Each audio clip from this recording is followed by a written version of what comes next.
नमस्कार। आज का बाइबल अध्ययन दूसरा तीमुथियुस उसकी दूसरा अध्याय पहली आयत। इसलिए हे मेरे पुत्र, तू उस अनुग्रह से जो मसीह यीशु में है बलवंत हो जा।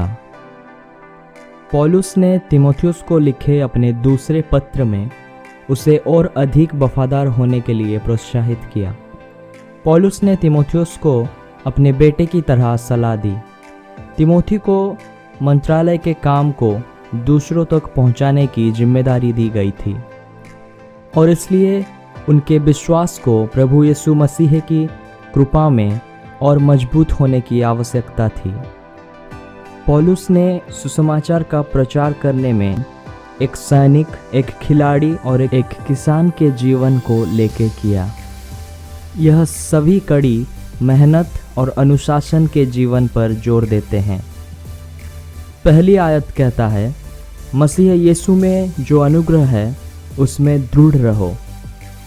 हमें अपने आप में नहीं बल्कि उस अनुग्रह में मजबूत होना चाहिए जो उसमें है। अनुग्रह एक ऐसी चीज़ है जिसके लिए हम योग्य नहीं हैं और फिर भी हमारे परमेश्वर उसे हमें प्रदान करते हैं। यीशु सभी अनुग्रह का स्रोत है। यूहन्ना पहला अध्याय का 14 आयत यह कहता है, और वचन दोधारी हुआ और अनुग्रह और सच्चाई से परिपूर्ण होकर हमारे बीच में डेरा किया, और हमने उसकी ऐसी महिमा देखी जैसे पिता के इकलौता की महिमा।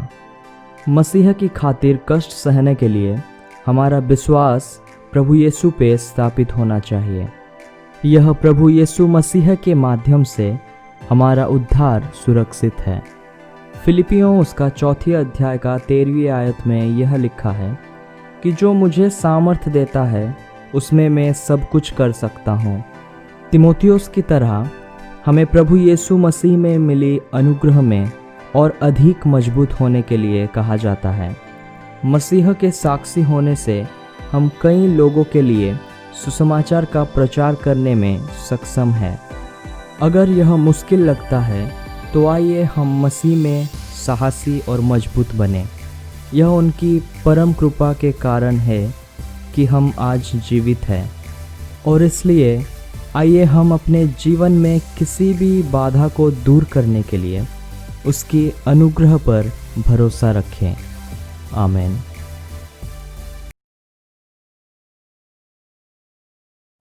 यदि आपने अभी तक सब्सक्राइब नहीं किया है तो कृपया सब्सक्राइब बटन पर क्लिक करें और आगे आने वाली वीडियो की सूचना पाने के लिए घंटी पर क्लिक करें। यदि आपने पहले ही सब्सक्राइब किए हुए हैं तो धन्यवाद।